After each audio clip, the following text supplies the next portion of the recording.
call me Old Man Wade. Damn you, old man! Wait. Old ass man. Shut up, old man. You smell like fart. No, man!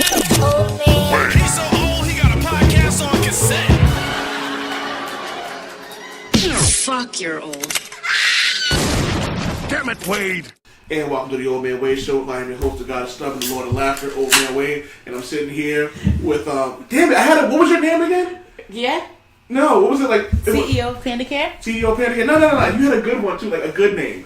It was like Panda-isms. Oh, my Book of Panda-isms. The Book of Panda-isms. The Queen of Book of Panda-isms. The Queen of Book of Panda-isms. We're going to do Panda-isms, Chapter 3, verses 4 through 7. Section 11.8. 11.8. So the look on her face when I started recording, because I was like, so I asked Panda if she had anything to do. She was like, nah.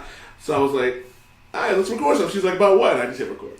Right, like, out the blue, no warning, just starts Old Man Wade. Like, really? Come on. So it's what I do, man. Come on, it's me. It's like super. So this is about to be a wing show because I have no idea what he has up his sleeve. No idea whatsoever. I'm trying to find the tweet because I'm super professional. If you guys haven't noticed, and I was having a conversation. Oh yeah, here we go. My homegirl, who remained nameless, but she listened to the show. She'll know who she is. I don't want to put her name out there. When do you put your pride to the side? What is the limit of chances? And so that's why I brought it up, because you said that. So I'm wondering at what point do you put your pride aside, and at what point does your pride really get into it? Like, you know what I mean? Because as the God of Stubborn, I know how I am. And like, even through all my maybe that's why I'm so stubborn, is because I have these insecurities. You know what I mean? So I'm wondering whether or not that's the reason for it. So being in a relationship, and not even just like a romantic relationship, just like relationships in general, whether it be work, whether it be friends, or whether it be a lover, you have to sometimes put your pride aside to deal with them. Like, you know what I mean? Like when your friend says something, you're like, yeah, I can't rock with that, but I'm just gonna let it slide. You know what I mean? And then sometimes you're just like, nah. You know what I mean? So what is your breaking point for you? What's your breaking point when you're just like, nope? When you're just not putting your pride aside. You're just like, nah, I'm not dealing with this. You put me on the spot with this. I don't even have time to think, because I don't know. Again, I don't know. I don't even know where to begin with this. Mark, thank you. Old Man Wade. Old Man Wade. I don't even know, because like, the people that I have friendship with or any type of relationship with, they've been in my life for a long period of time. And typically they are there because I feel like they never gave up on me. So I don't usually give up on them as easily. So that makes it kind of difficult when you say it like that. A lot of times I don't even like arguing. I don't like confrontation. So I usually would be like, my getaway is okay, or we can agree to disagree. But I let a lot of shit slide. It's insane. I don't know. What is there? Okay. So I'm gonna guess. Could you forgive being cheated on? No. Well, let me fix that. I will forgive you, but I won't fuck with you. So you couldn't date someone who cheated on you? No. But you could be friends with them later on in life? Maybe like a year or two later, yeah. Definitely. We just wouldn't be on that level no more. We'd be done. You wouldn't have to worry about me ever again in life. Why is it? Is it... Now, we talked in the last episode about things that were kind of like inbred into us, or put into our heads, and like kind of like beating like a drum, and like respecting the dead and things like that. Do you think cheating is not acceptable because society says it's not acceptable? No, because society is actually condoning the bullshit. In all reality, not everybody, but a lot of people are cheating these days, and they're getting like glorified for it. They're being put on pedestals because they're getting away with the cheating. So I can't really say. So because I haven't been put into the situation, I can't say I would be completely done with the person. But knowing how I am, that is my breaking point. Like, we're done. For me to say that right now. But it hasn't happened to me just yet. knowingly anyway, where I have been given the opportunity to forgive you, to keep you. With that being said, I don't think I would take the person back. I don't think there would be any type of rehashing or fixing, because one, you put yourself in the situation. Two, you weren't thinking about me. You weren't thinking about us. You were more concerned about yourself and what you were going to get at the moment. Like we said in the last recording, men typically cheat because of opportunity. So you took that opportunity and you ran with it. I don't want to hear you were drunk. I don't want to hear you were high. I don't want to hear none of that. You didn't have me as your priority when you did what you did. And like you said, I'm grudgeful. I hold grudges. I'm gonna agree to disagree. I don't think I hold grudges.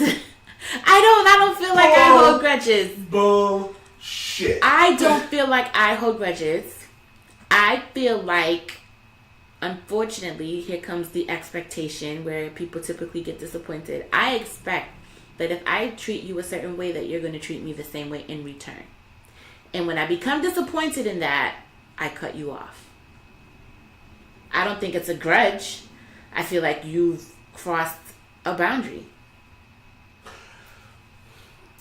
And because I don't have gray areas, once you cross that boundary, you cross the line into the I'm not fucking with you no more. All right, call shenanigans and the fact that you don't believe in gray areas. What gray area do I have?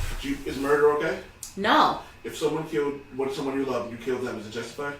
If I killed someone I love? No. If someone killed me, right? And a person came to you and told you they killed me, and you killed them, is it justified? No. I definitely would want the book thrown at me. If someone's trying to kill you or your kids, and the only way to stop them is to kill them. Yes, that's self-defense. It's gray area. That's not a gray area. It's gray area. It's still murder. It's self-defense, though. It's still murder. It's self-defense. It is self-defense. If it's me or you, bruh, or my kid, it's still murder, though. All right, so fine. Give me the least amount of time, but don't give me the book. It's okay. Is stealing okay? No. Would you steal to feed your family? Don't bullshit. I know you would. I know you would. I would. So but that doesn't mean no. But I know it's wrong. Like, I know that if I get caught, I'm not even gonna fight it. So I'm not even gonna try to justify it like I had to feed my kids, blah blah blah blah blah. I know what I did was wrong. So if I was to get caught stealing and they gave me whatever they gave me, I would take it. I would have to take it like a G. I'm not going to try to justify it. I'm not going to fight it. I did what I did. Should a rapist get the death penalty? Once convicted, yes. I'm all for it. All right. You know there's human error, right? I do. So that there could be a gray area there in the sense where it's like you're killing someone because of what they did. So there's still a gray area in that situation. I personally believe that if you rape someone, you should get raped every day. And not in a way where, like, every day at 9 o'clock. Like random moments? Yeah, like, you should just not know what's happening. Guard. Yeah, like, you should just not know what's happening. Like, it's like, and it should be a different person every day. Maybe one day you get lucky and it's like a little pencil dick dude, and the next day, maybe dude's a beer can. Like, you know what I mean? Like, I can be content with that. Again, so, I feel like murder might be the easy way out for them. Thank you. I agree with that. I also believe that rape is worse than murder. Right, for someone who is not bisexual. Huh? Because, I mean, if they were homosexual or, like, into that, they might get fun out of it. Well, yeah, like, you like men, but doesn't necessarily want a guy to, like, do it, you know what I mean? That's true, too, because there might be somebody with a King Kong, and I'm like, I like my insides, so... You're not a size queen? Huh? You're not a size queen? What do you mean? Size queen, someone's like, it's gotta be a baby on. Bro, I like my walls. I'm sorry. I enjoy my walls. I would like to know that the person who I am engaging in activities with can actually feel something. You know, I don't want my whole uterus to fall out because someone done destroyed my lady parts in it. Like, are you kidding me? You know, it kills me when people post these pictures of these men in gray sweats and And Let me tell you. and their junk is showing, and I'm like, dude, I wouldn't even attempt that because I like my vagina. I love her. She is my best friend. We got some secrets we're going to the grave with. I'm not even going. Why? You can't even do Kegels enough to bring. I'm all set.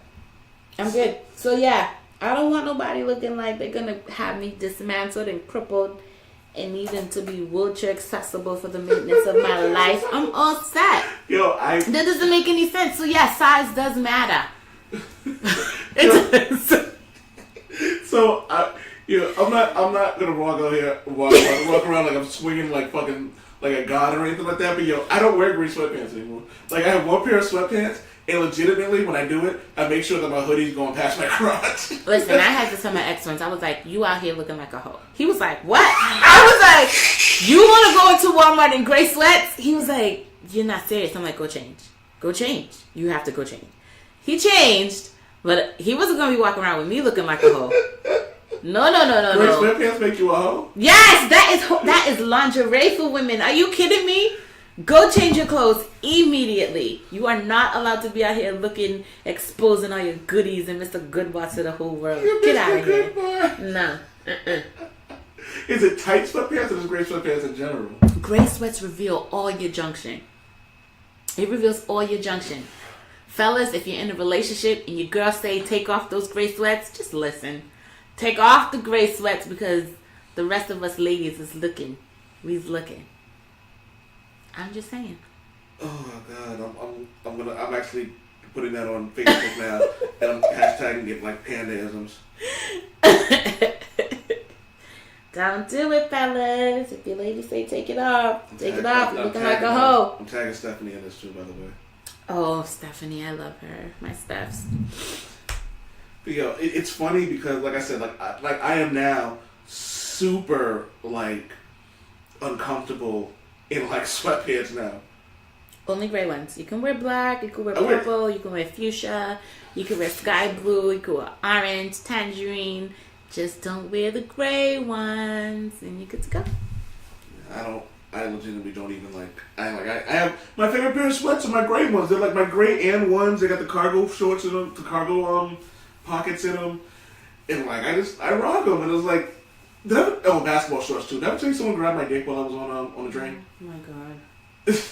You are part of the Me Too movement? I'm not. Don't put me in that. I am not about to have some woman upset with me because I agreed. All I know is I was on again my gray basketball shorts. That is sexual harassment, and you don't have to take it. You're right, but unfortunately, there is nobody saying to me that like it's okay. I didn't wear those. I love those basketball shorts.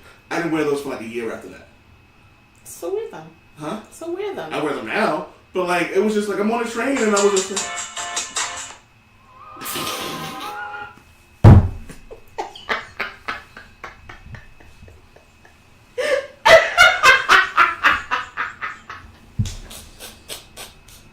Amanda over here Snapchatting. But I didn't know the Bruces had music.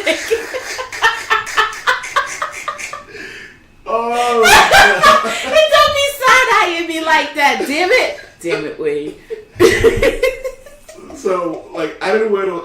I didn't wear those basketball shorts like the rest of the summer. I didn't put them back on until next year. I was like, I was looking at this and I'm like, y'all really out here grabbing dicks? Like what the fuck? Oh my God. I cannot with you. I didn't do anything. That side-eye was the worst. Let me tell you, if someone said to me one day, we were talking about like big dicks and whatnot, I said, if I was hanging like that, I wouldn't be working here right now. Oh my God. What would you be, an escort? I would be an escort. I would be a stripper. My name would be Helicopter. I can't. Actually, no, I told you my stripper name, but my stripper name would be right. No, you have never told me that. Mr. Fantastic. Goodbye. Does your wife know about this? Oh, but about my stripper name? Yes. She laughs at me all the time. She laughs at me about this shit all the goddamn time. You wouldn't have a stripper name? No. Wouldn't be Veronica?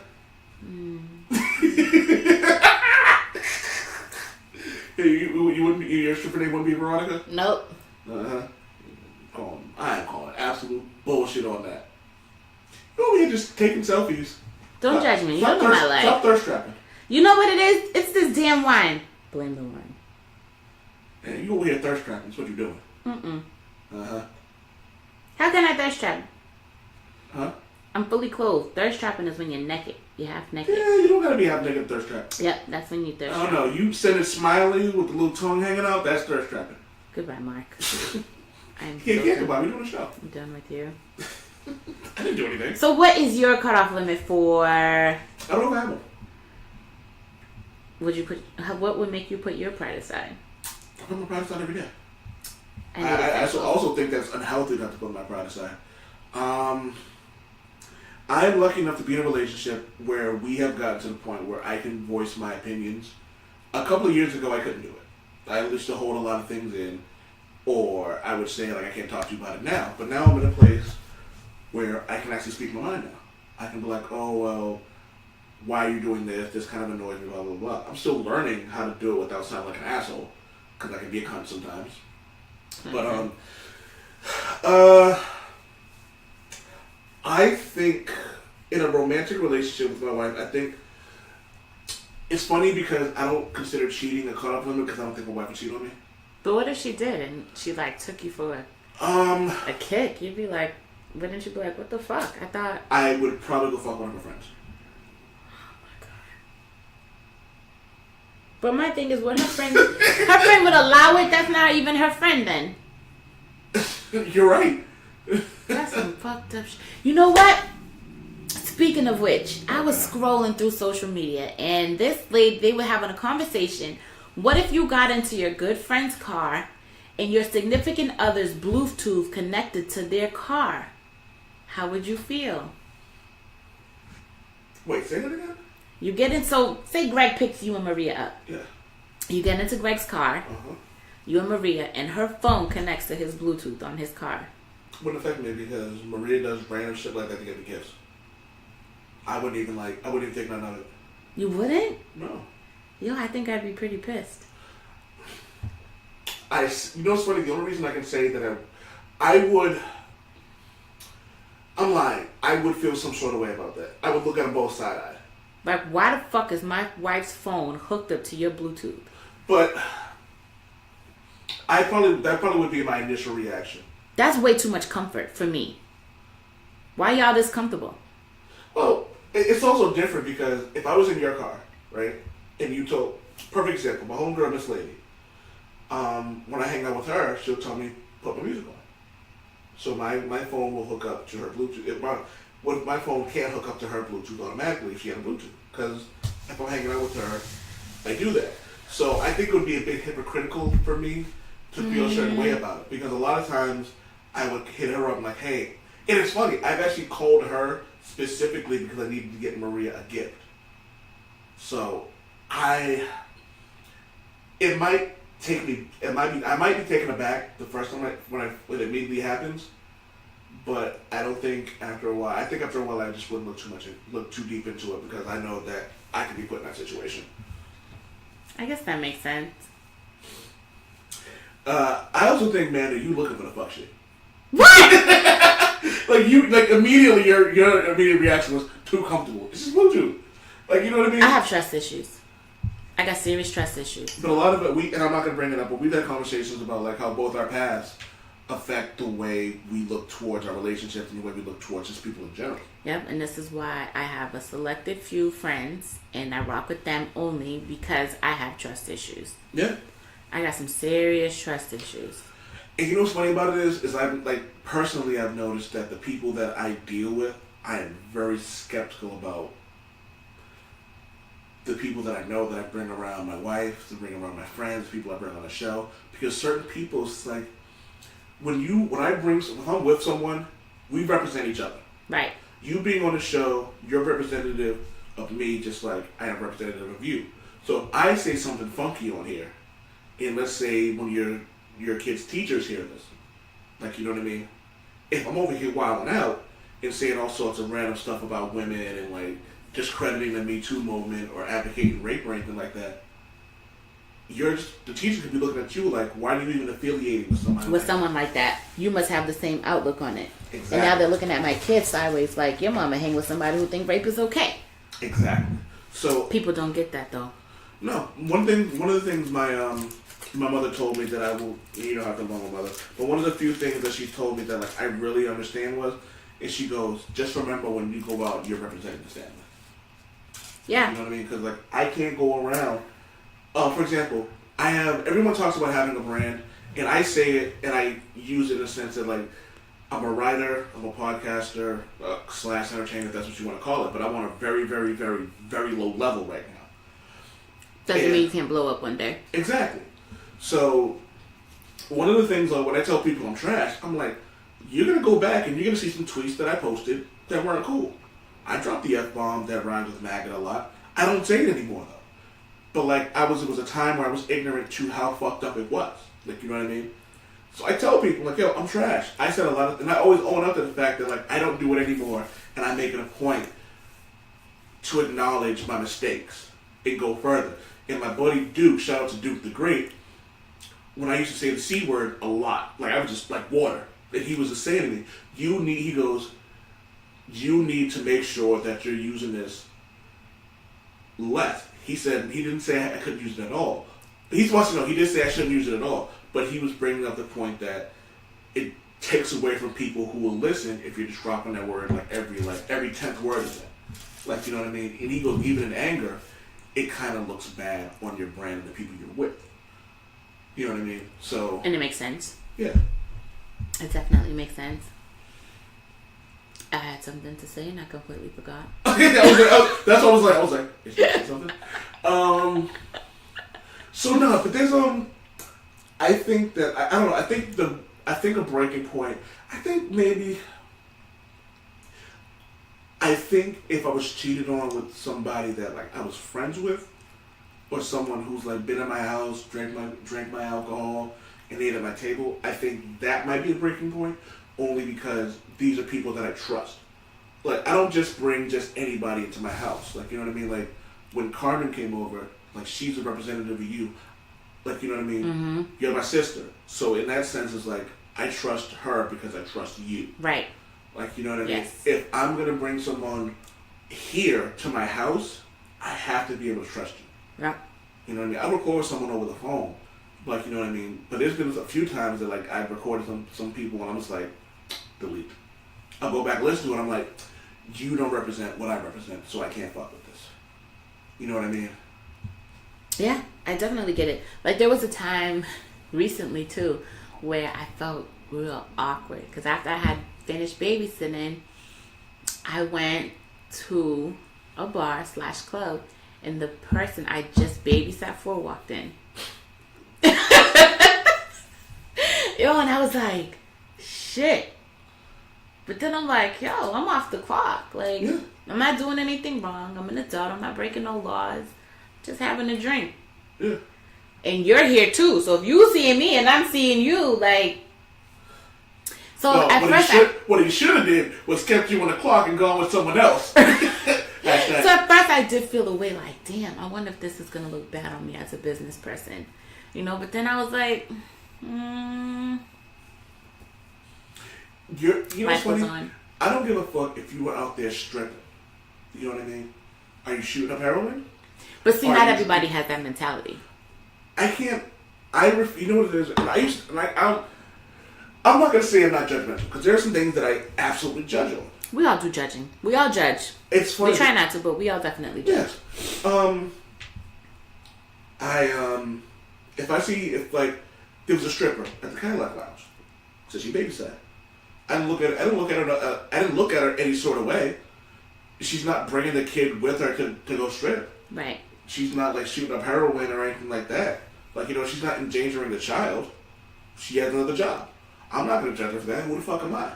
I'm not gonna judge a stripper. I'm not gonna judge a hooker. I'm not gonna judge a gigolo. Like you know what? There was something on social media about a teacher that lost her job because she was a stripper part-time, and someone caught her and put it on, like recorded her and put it on social media. One, you're not supposed to do that. You're not supposed to record strip in a strip. In a strip club. Two, why are you there? Right. She lost her job. Well, there's also there's a couple examples of the woman who the black woman earlier this year who wore a form-fitting dress. it wasn't there wasn't a lot of exposure, but her figure, it became really. I remember that. And I'm of two minds about this. On one side, I understand why someone would say it's a bit much. You know But whatever she wore, even when they had pictures of her where she wore dress pants and a sweater, but because the figure of her, the way she's figured, her body type, everything was revealing. And if she wears something too baggy, it looks unprofessional. It looks tacky as hell. Yeah, and then it looks unprofessional, and it's just like you can't. So there's two ways to go look about that. And I was talking about this with Javi earlier about doing your research on something before you make a judgment. You know what I mean? So on one hand, if I walk in and I see a teacher dressed like that, first off, I'm gonna be like, damn. Second, I'm probably gonna be like, are her titties out? Right, and the lady was fully covered. She was fully covered. And the dress wasn't coming up to her butt cheeks. She had on a long dress, long sleeve. It was very professional. It was just she was being judged on her body type. Now there's also a weather woman in Texas, I want to say. She is stacked. And they had issues with her. And it was just like... It's crazy. Yeah. Exactly. For those who couldn't see me, I was rubbing my melanin. And it's funny because I just had a conversation with someone yesterday, a friend of mine. She has a little girl, and she was telling me how she has to raise her daughter to make sure that, if she dresses a certain way, she has to know that she's inviting people to say things or do things to her. And I'm like, why do we live in such a double standard world? Why is it that we as women have to keep in mind on how we dress or keep in mind on how we speak or walk or talk or whatever, but we don't make men accountable for the way they behave? Well, that's a big thing. Me and Greg went out for a walk. When we lived together, we used to go out and just go on these random walks, just enjoy the air, talk shit, and do what we do. And one day there was a girl, really attractive woman, and her dress was hiked all the way up, you could see the middle of her butt cheek. Wow. Now, she should be able to wear that without harassment. Right. That was my point yesterday. But at the same time, it is going to cause negative attention, which I understand. I do get that. I'm not saying no. But it's not right. It's a double standard world. And it's funny, I saw a meme on Facebook, and it goes, guys, Sundress season is over. It's our turn now. And it was a guy in Gray sweats? Yeah. How could I know?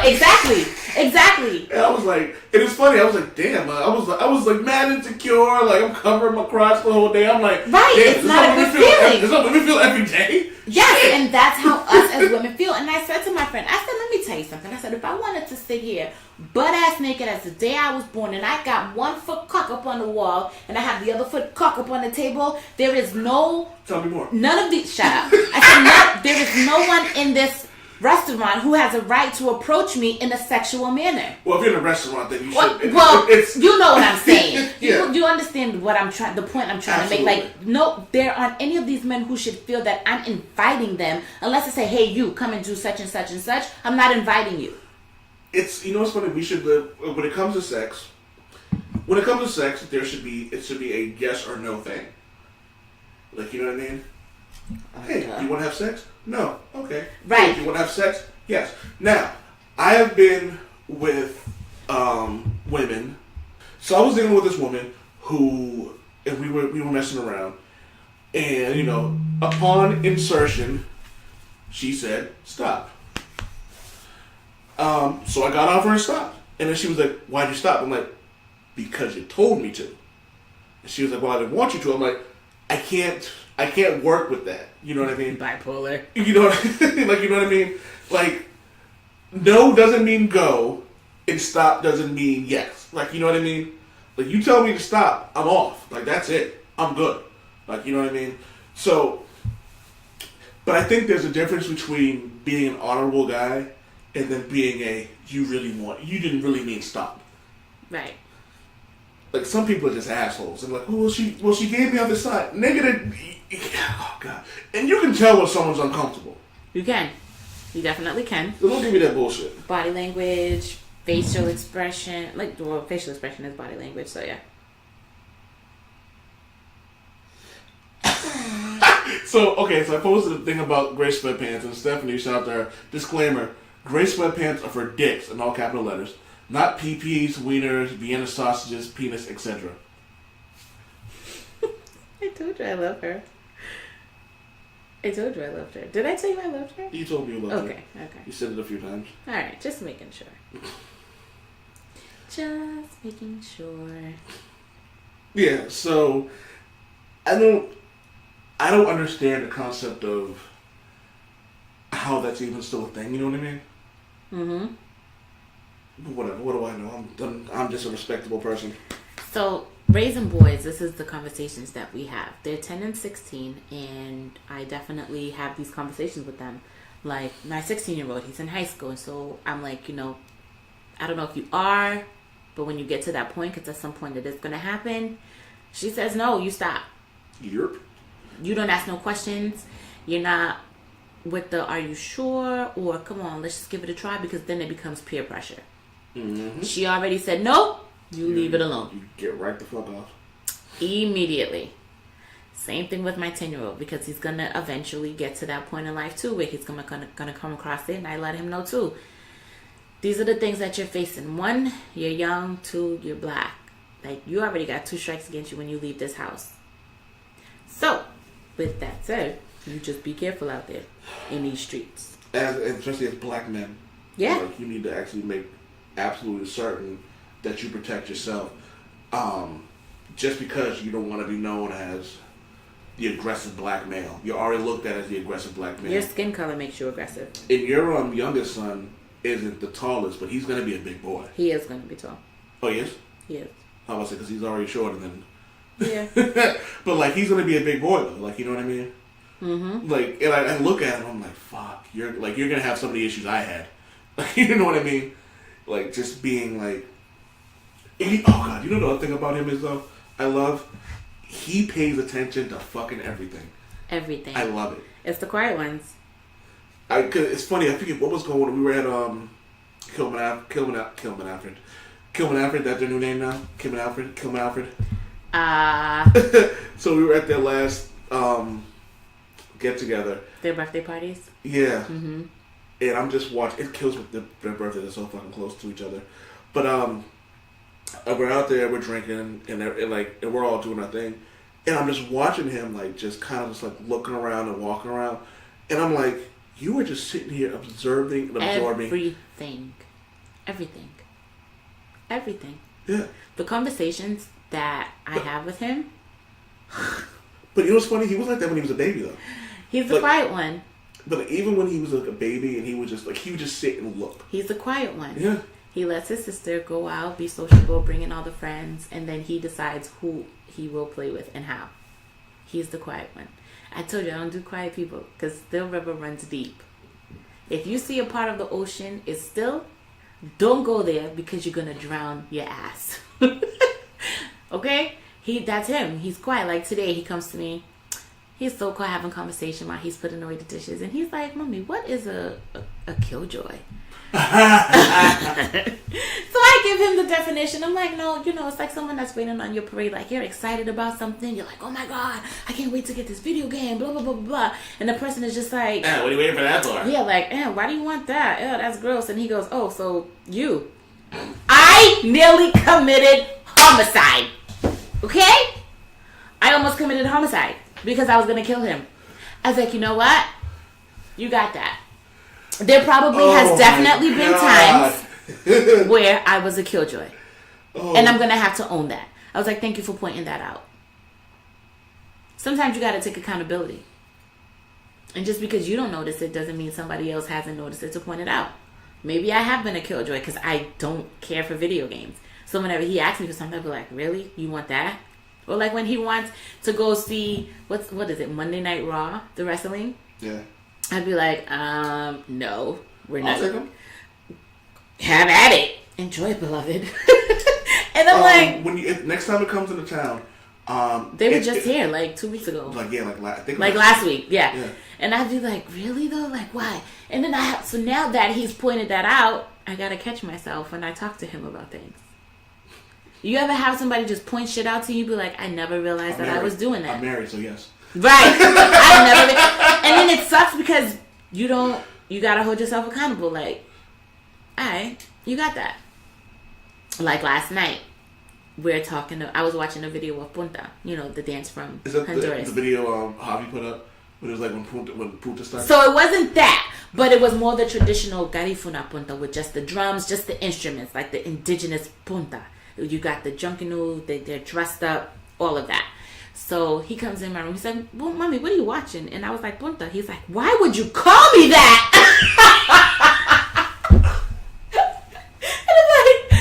I didn't call you a puta. I said I'm watching Punta. It's two different things. But the fact that he picked that up, because I don't say that in my house. So I'm sure he's heard someone say puta before. And just took it to the left like, did she just call me a puta? He's very observant.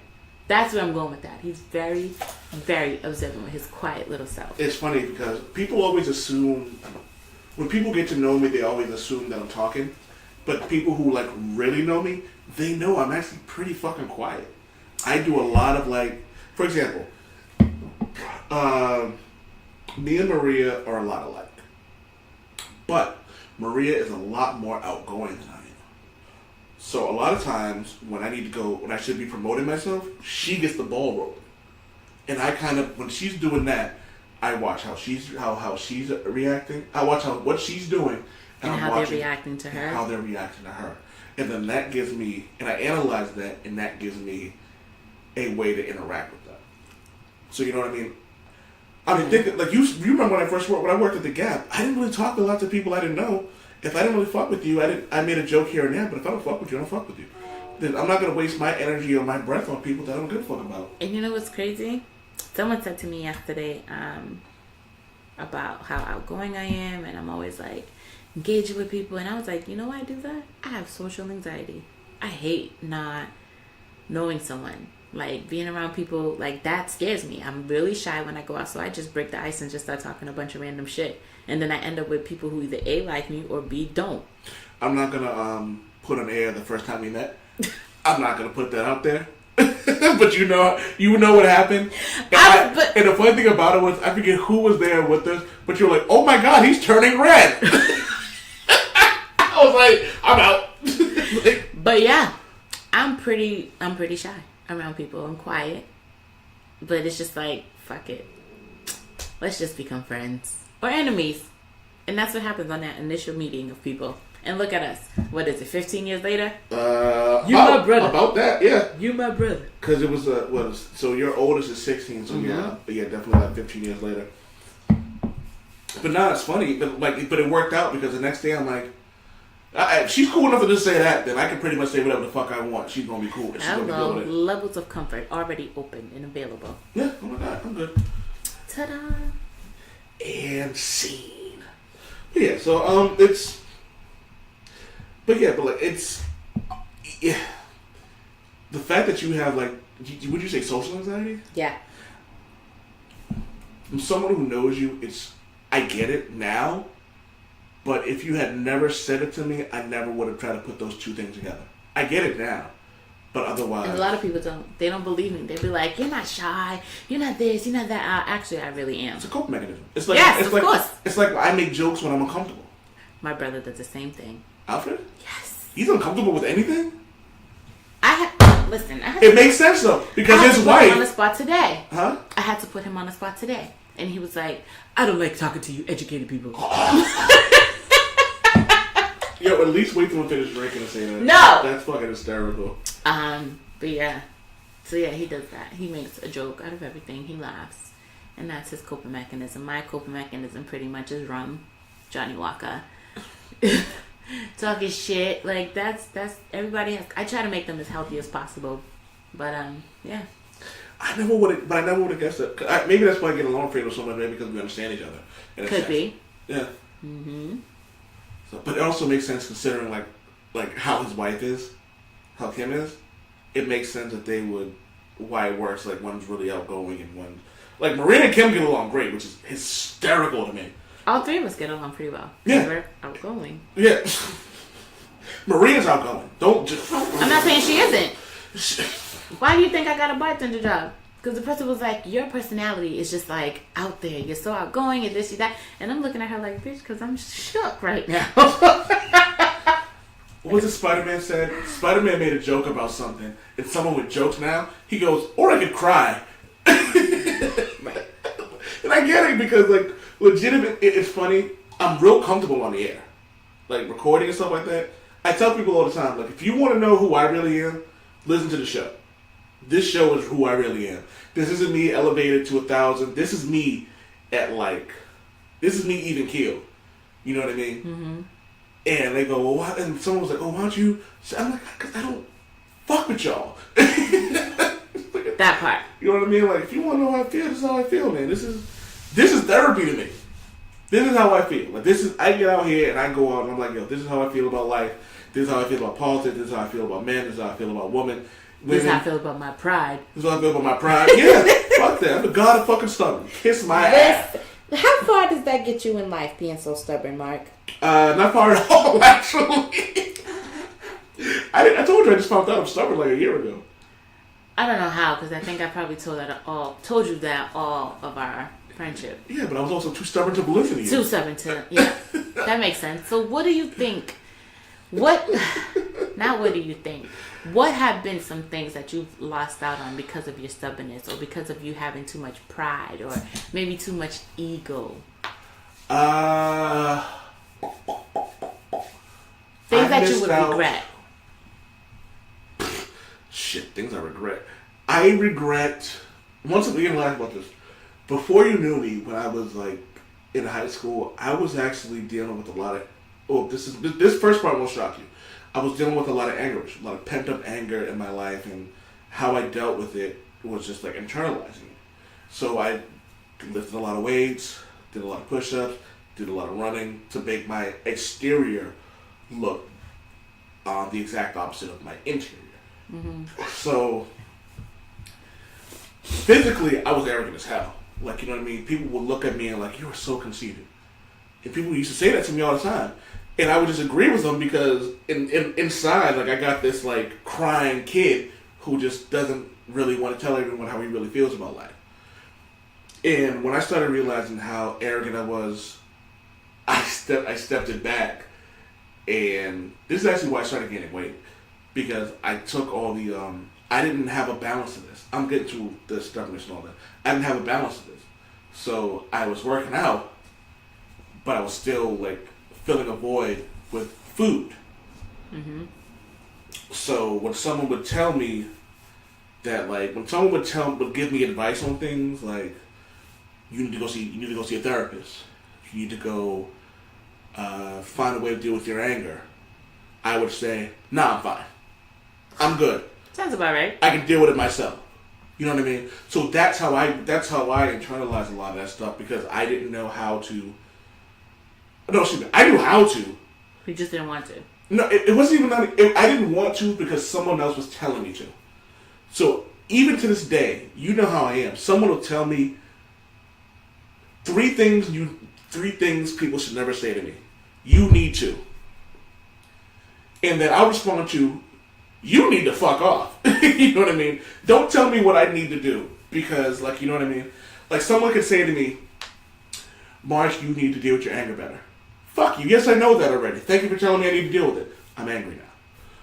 I need to now I have to go to Pavia and go eat a chicken calzone because I'm angry. Because I didn't listen to them talking about my fucking diet. Oh, Mark, you need to get a 401k. Fuck you, I don't need to get a 401k. I used to tell you that. Yeah, and because you would tell me I didn't need to. I said you should. I would tell you, like, Mark, you've been working with this company for as long as I've known you. You should get a 401k. You're the reason I have a 401k. You're the reason I have a 401k. Yes, you did it. I had a Woo! As long as you did it, I don't give a shit when you did it. But it was. I don't care. I'm happy you did it. Because it's funny. Shout out to Lavelle. And him and Maria have a very interesting relationship because Lavelle loves Maria like a sister. Aww. Like, and it's funny, like, Lavelle always makes a point to tell her to go play in traffic. But one day he said to Maria, you're dealing with Mark wrong. You're not giving him an option. You're telling him to do something. If you tell Mark to do something, he's not gonna do it. No, I will do everything in my power to not do that. If someone told me if someone says you need to breathe, fuck you. Mark, you need to breathe. Let me stop the counter. But I missed out on a lot of opportunities when I wouldn't listen, because I didn't listen to people. The reason I'm as big as I am now is because I didn't realize that, like, I was always like, I'll be fine because I keep working out. I can't really work out like I used to because my back's fucked up. So I missed out on a lot of those opportunities. My dad telling me that I need to practice my basketball. I don't think I would have been an all-star in the NBA, but I look at Marcus Smart now, and I can do that. I can shoot 30% from the three-point line. When I was in my best shape, I hustle. I'm not great. I could have been the 6th or 7th or 8th man off someone's bench. But my dad was like, you need to do this. Nah, fuck you. I don't need to do anything. Stubbornness. Like, that's what it goes down to. Like, the relationships that... I also believe... We had this conversation about life and everything. There are certain things in life that were meant to happen. Yes. But I feel that... Fate. I feel like it was fate for me and Maria to be together. I think that regardless of what would have happened, me and Maria would have ended up together. But, that said, I think that there are certain things that could have happened that could have led me to a different path. Me talking isn't something new to me. Like, I always like being in front of crowds. I always like giving speeches. I always like performing. So what I'm doing now, this is light work. This is something I do every day. Like, you know what I mean? So maybe I could have been a broadcaster if I would have listened to my my 7th grade middle school teacher. You know what I mean? If I would have furthered this better. If someone told me, if I would have went to go see a therapist earlier, maybe I would have found my voice earlier. Maybe if people didn't tell me I had to go to college, maybe I would have been finished with my book. Maybe I would have listened to people a little bit more. But because I'm so stubborn, I missed out on a lot of opportunities, because when someone tells me I have to do something, my immediate reaction, as I said before, fuck you, I don't have to do anything. I'm stubborn too. I can definitely own that. No! Yeah, like, I know my flaws. I know I'm stubborn, but my thing with being stubborn is to prove the person wrong. It's not so much of, Panda, you should do this, or you need to do this. I'd be like, not so much, and I don't really have to do this because it's going to work out like this. And then they end up being right, and I have to swallow my words and be like, no, you was right. But I can own that. Like, I can fess up to it, and I can own it, and I can be like, you were right, my bad. And that's one thing I feel about myself that's a positive thing to go with my negative stubbornness. I can own it, and I can be like, you were right, I fucked up. But admittedly, that's something you had to learn too. I did, of course. That shit didn't happen overnight. Hell yeah. Yo, it used to take me forever to be like, just admit it, they were right. They were right, Panda. Say it, they were right. And I'd be like, no, fuck them, fucked up. They was wrong. They still wrong. And then I had to suck it up like, just go talk to them and tell them they was right. Like, it doesn't even make any sense. That's when I would have to put my pride aside. Dude, I do that. It's funny. I've never been the type of guy who had a problem admitting when they did something. Like, I would when I was vacuuming the floor in my parents' house, I would vacuum up a Lego. And I'd be like, oh, I think I vacuumed up a Lego, blah, blah, blah. So I've never been a person to take ownership for the things that they've done. But admitting that I'm wrong? Nah. Now it's easier than before. For me, it's definitely easier. I can easily, if I'm wrong about something that someone had warned me before or talked to me about it before, and I was like, no, I'm not doing it, like adamant, stuck down to a T. I can hit that person up, but it's easier for me to do it through text than in person. I still struggle with talking to people in person. I'm a bit different. Like, my writing is better than my actual verbal. I'm a very good writer, but I think when I'm speaking, it's not as easy for me to get my words across when I'm speaking, because you have to actually just go.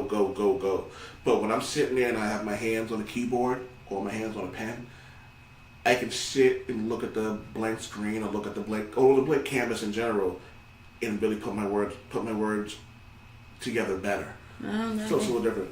It's crazy. I can't do that. That's why I'm struggling with going for my master's, because I don't like doing papers. I had to take a public speech class because I was so afraid to talk in front of people in crowds and all of that. So yeah, so what other things do you think there's anything else that like would have been different if you weren't as stubborn? Like what would for you? Because like for me, it's like shit. I probably would have had a house by now. I can honestly say that.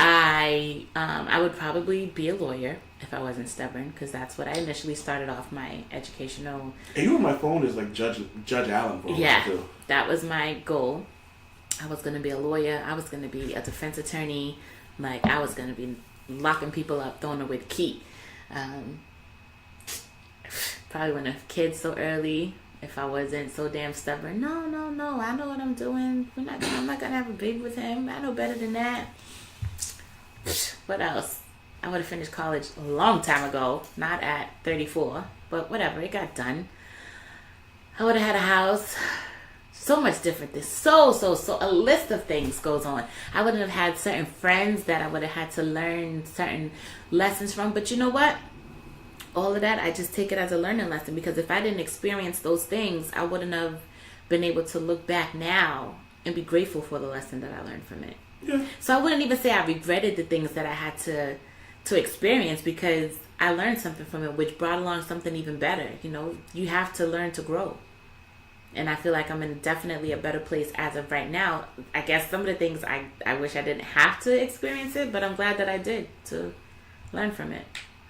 Yeah, and that's the other thing I think people don't realize. Like the mistakes you make lead you down the path of good sometimes. Like me and my buddy Jeff that I work with, we were talking about how we look at certain things that happen. Like if you leave the house 2 minutes later than normal, what did you miss? Yeah. Like was there an accident that you could have been in the middle of? Like for me, I can tell you a million times how many times I've either left the house earlier than normal or later than normal, and I missed something that could have happened that could either like cause my death, cause my just extreme discomfort, or it just could have affected like my life in general. Mm-hmm. So like so there are things that like worked out that way. I mean, if shout out to Jeff Jones, Slump, if I wouldn't have gone on, if I didn't make him go on this blind date and I know what this woman looked like, who looked like a minotaur when we saw her, I wouldn't have owed him a wingman, which ended up with me meeting my wife. Mm. You know what I mean? If I never worked with, I'm trying to think who hooked me up with the job for the Gap. I forget who was who hooked me up with the job with the Gap, but if I never worked at Shaw's for 6 years, which was a shitty experience, when they moved up, when they switched jobs, I never would have met you, we would have been doing this podcast. So, you know what I mean? Right. If I never met you, I never would have met Avi. Right. You know what I mean? So it all works out the way it's supposed to. It does. It definitely goes the way it's supposed to. It's weird. I would have my love of rum if I didn't meet you and Vanessa. Hey, don't be putting me into why you love rum, okay? I didn't. Let me tell you. Even though I use it to do everything to comfort people. Hey, you're not feeling it? Let's drink. What is punching? Is punching rum? Punching is rum. It's a Trinidadian rum. And I call that death in a bottle. Rubbing alcohol. I will never. I'm done with punching. Not me in that. That could be the last thing on earth to drink, and that would be able to bring me back to life. I'd rather die. I would rather die. Listen, me and that punching, we've had some encounters. I can't. The last thing I remember one time with punching, I woke up on my homegirl's kitchen floor hugging her oven. Like, I'm all set. At least you had the clothes on. I was in a blanket. They put a blanket on you? I was in a blanket. When I am that intoxicated, which I haven't been in a very long time, and I pray I never get ever that intoxicated again, I take my clothes off because I get hot. So I was in her blanket, and I was on her kitchen floor. You were naked hugging a blanket? I was wrapped up in the blanket, hugging the oven on her kitchen floor. Me and Mr. Punchin, nope. No. But now I know my levels of intoxication. Like once my tongue goes numb, everything, my face starts to get numb, and that's when I know I've not had enough. And if I have anything else after that, it's a wrap. So I know to stop once my tongue starts to lose feeling. For me, like I get this random feeling in my temple, and it's, I kind of feel like I'm like, you see, I'm pointing on my hand, my temple down. When I feel like I'm doing that, it's a wrap. I gotta stop. I know when to stop. And me, sometimes I'll be stubborn and I won't listen to Amanda talking to Veronica. Amanda would be like, Veronica, don't drink no more. And Veronica would be like, nah, we got this. And Amanda would be like, Veronica, don't drink no more. So it's like and Veronica would be like, yup. Veronica would be like, one more, come on, you can do this, one more. If and Amanda would be like, one more drink, Amanda would be like, I'm gonna end up fucking you. Nah, you're going to carry me home. Amanda would be like, all right, Veronica, we could do this, one more drink. And Veronica, she takes over, and Lord, it's a, listen, nope. No. I know when to stop. I definitely do. People be like, yo, you done? Yeah, buddy. I'm done. I'm trying to think the last time I was really like wasted. But it's been a while since I've actually like gotten to the point where I'm just like, yeah, I shouldn't be drinking anymore. I don't really drink like that anymore. I think I told you I'm giving up alcohol for a month. I'm gonna do it with you. I told you I was doing it with you. Oh, yeah. Next month. November 10th, I'm having a guy's day. Okay. Well, I'm gonna start right after your birthday. So, because I know like that weekend I'm gonna drink. The weekend before I'm gonna drink.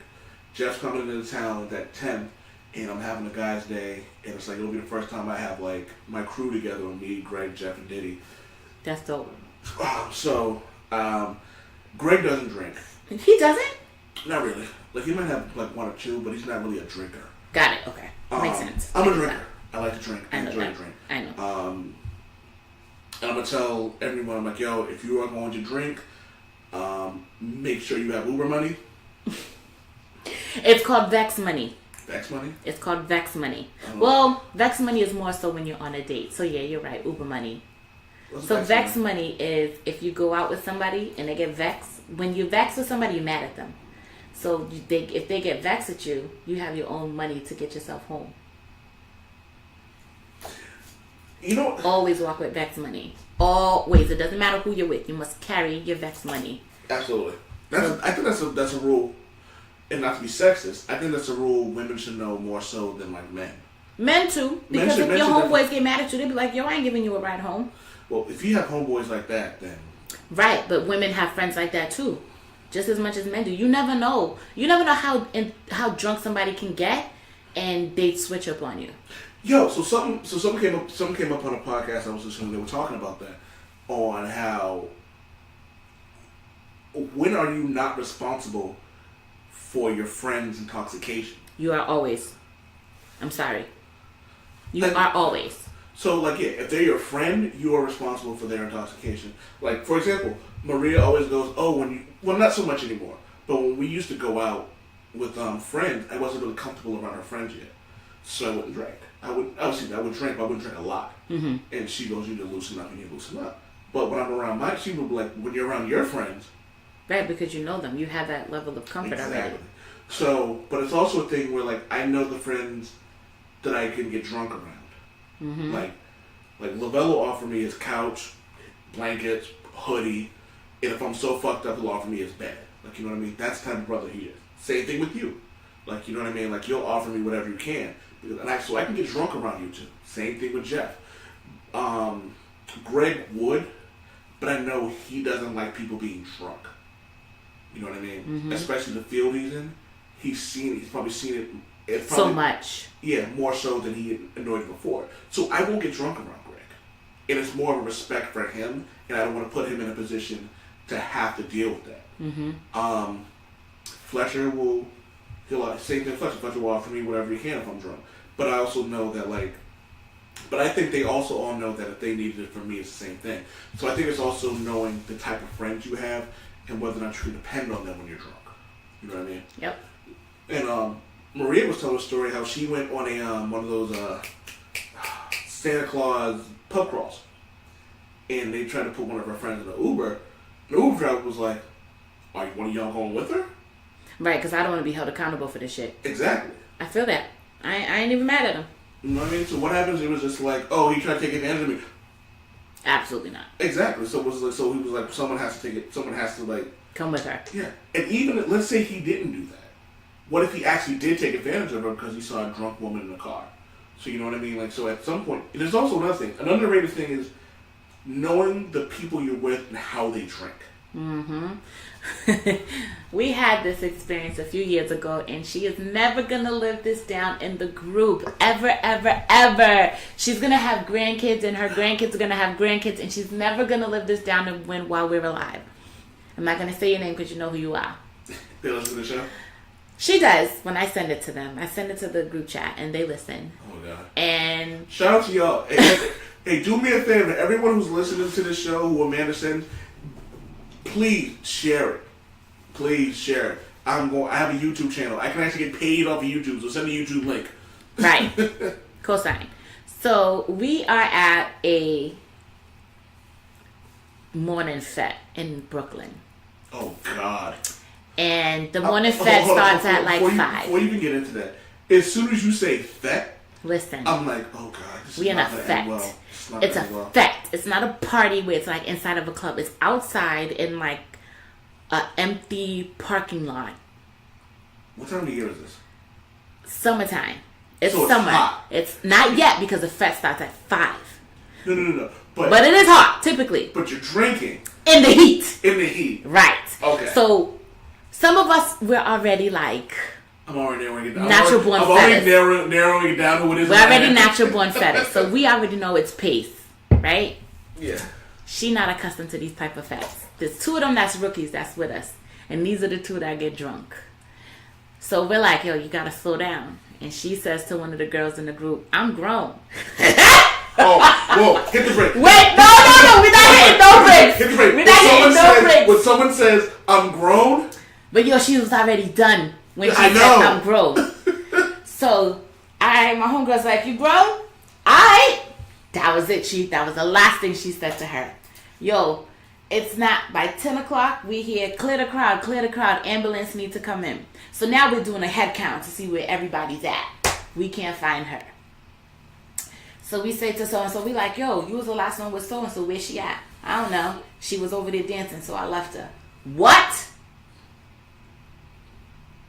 You never leave your friends when they're drunk. You don't. You do not leave your friends when they're drunk. Never. So yes, you are accountable for your friends when they are intoxicated. Regardless if they feel they're grown, that's when you keep more of an eye on them because things can happen. We found our grown friend in Kings County Hospital with her wristband saying Jane Doe #1. No, unknown female #1. #1? Yes, there Oh, were man. more that they had to take out to the hospital after her. And the only reason we found her is because we had her ID. And we went up to the ambulance I drivers. remember you telling me the story, actually. We went up to the ambulance drivers like, have you seen her? Have you seen her? They was like, so-and-so? Yeah, we took her to so-and-so hospital. Like, they knew her first name, okay? They was about to transfer her to pediatrics because she looked like a minor. Oh my God, I know who it is. Yes, you do. So I had to pause because I figured out who it was, and then realizing who she told she was grown, the man that we looked at each other both been like, nigga. Right. Like, and she'll never let this down, but you She know, should. it's a group, it's a fun thing that we talk about in the group, and we just laugh it off. We just laugh it off. It's so funny. We take her back to the hotel room. She like falls out the elevator, and we love her to death. It's so funny. But anyway, yes, you are always accountable for your friends, no matter how drunk they get. So until she tops that, we're never gonna let her live this down, ever. Man. That was one of the best but worst vacations that we took for a fete. It's funny because she seems very responsible. She is. When she's sober, she's very responsible. Like she seems like she always She like, is. has her shit together. She and, like, does. When and she's look, sober. Didn't Maria handcuff herself to her? No, Maria handcuffed herself to me. Mm. No, it was Siani. Oh, it was Siani. It was Siani. Okay. That's who. 'Cause then she At my handcuffed her- 30th. Yeah, because then she handcuffed herself to you. Yeah. And then I know she handcuffed herself to someone else. Yep. Oh God, that is so funny. So yes, you are definitely responsible. My motto is if we come together, we leave together. There have been times where, you know, we might see somebody we know. I'm taking a picture of his license. I'm taking a picture of his license plate. I need to know. Because if you don't turn up by 7 a.m. next day with a text, I'm okay, I'm calling authorities. Yeah, we have a rule like text when you get in. Yep. Even if we're hanging out at each other's house, text me when you get home. It's not even like a controlled thing. It's more of I'm concerned. Type That's thing. exactly what it is. I need to make sure my people are okay. Right. That's exactly what it is. And we do. We check in. We be like, yo, I'm home. And then that might be the last you hear from us, but I'm home. Yeah. I do this with my friends. Like, if we get in the Uber or whatever, I'm like, yo, Diddy, I'm home. All right, cool. Usually, I'm honestly afraid of Ubers. I'll share my Uber ride with someone so that they can know where I'm at. I actually like that they do that, though. Me too. Do that. Me too. I share my Uber ride. Like, listen, I'm about to jump in Uber. Like, when I had all those car problems with my truck or whatever, I'm about to share my Uber ride with you. What was your own truck name? Panda. No one's Magneto, right? The new one's Magneto. My old guy was Panda because he was white on the outside but black inside. Because we were black people, you know, inside. So he was a Panda. And Magneto because he's purple. He's dark purple. So he's like magenta. So he's Kind of Magneto. almost maroonish, yeah. He's still Magneto!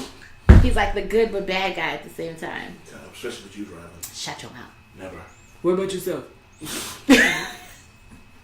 So yeah. Definitely. But nah, it is what it is. I'm trying to think. Of all my friends, I think I'm a responsible drinker. Thankfully, I don't drive. But yeah, most of my friends, like, I'm gonna say, like, yeah, all my friends are responsible drinkers now. Like, we all, like... Definitely. Now, I am definitely a responsible drinker. I take into consideration where I'm at.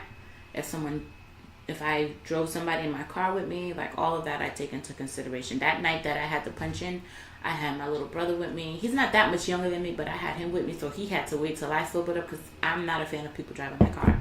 Like, I'm completely against it. Like, no, you're not driving my car. So he had to wait till I was like sober, coherent enough to know what was going on around me. So all of that I definitely take into consideration. I also take into consideration, like, all right, if I drove out here, how much are you drinking? Because then I can't drink too much because I don't want you driving my car messed up. You know what I mean? Like, Exactly. definite growth. It's an amazing process. Plus now I have to know that if I overdrink and I get home, I still got to take care of my kids. Like, I don't want them seeing me like this. I mean, granted, my oldest, he can cook for them and give them what they need. They're old enough, they're self-sufficient. But still, they're going to tap my door. They're going to come in my room. Like, I don't want to be a corpse all day long. You know, so I'm definitely more responsible now when I drink. Yeah, I think that's what a lot of it has to do with is, like, one friend has a couple of my friends have very prestigious jobs where they can't be, caught publicly intoxicated. I have other friends who just don't like being intoxicated in public. Except it's funny, they always do it on my birthday because it's me. And I have some other friends who are just like, fuck it, I'm home. So. Right. It depends where I'm at. If I'm at home, I can't guarantee you nothing because I don't got to drive nowhere. I don't got to drive nobody. There's been times where I've had gatherings at my house and other people had to clean up for me. Hi, Shanice. They had to clean up for me. Hi, Tiffany. Because I was just like, done. Well, this is funny. So the first time, my first paid writing job, I celebrated. It was me, Lavelle, and Maria. And I was like, yo, I just got a paid writing gig. What are you guys doing? Maria, we lived together. I was like, Diddy, what are you doing this weekend? He was like, I ain't doing shit. I was like, all right, Friday, I'm coming over. I'm drinking. These two motherfuckers ended up drunker than I was. Oh my God. And you don't drive. Huh? And you don't drive. drive. And which is funny, the few times. All right, so shot for shot, now I can outdrink Lavelle. Only because I drink more than he does now.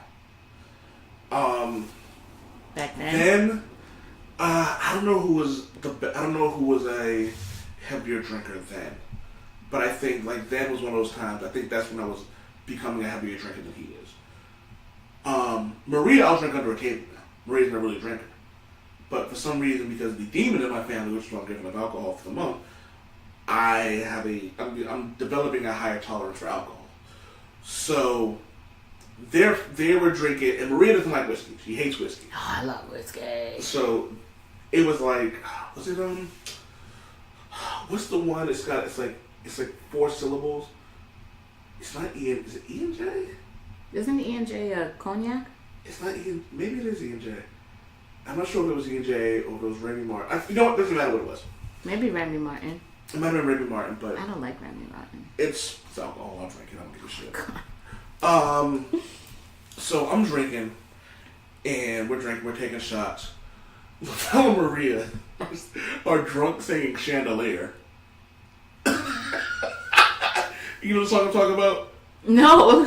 Singing from the Chandelier. Never heard of it. Oh, God, I'll play it. I feel like it's Solange. It might be Solange. But they're singing back and forth. And I am drinking, laughing my ass off. And I'm drinking. Lavelle ends up falling in his room and falling asleep. Maria has to drive, so I'm like, all right, I'll just... So she was on the couch, and she was taking a nap or whatever. I cut Lavelle's PlayStation on. I'm playing Mortal Kombat while he's sleeping. And all of a sudden I hear... Bleh.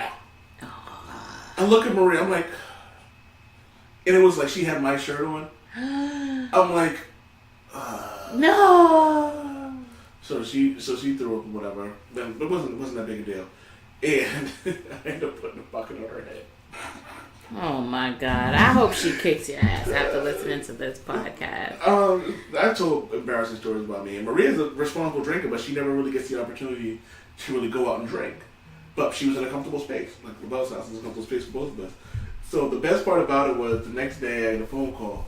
And Lavelle goes, "Yo, what the fuck happened to my picture?" And I go, "What, huh?" And Maria goes, "Oh, I may have bumped up against the wall and the picture dropped off the wall." Oh man, it was, yeah, know the people. But also I think it's just a matter of knowing the people you drink with. Yes, you gotcha. All right, we got an hour and 10 minutes out of that. This has been the Old Man Wade Show. Panda, you got some plugs for me? No plugs. Just PandaCare. Oh, if you need any pickup or drop-offs for your kid to school, to after school, from school to home, you need evening care, weekend care, give us a shout out. PandaCaresForYou@gmail.com. That is PANDACARES,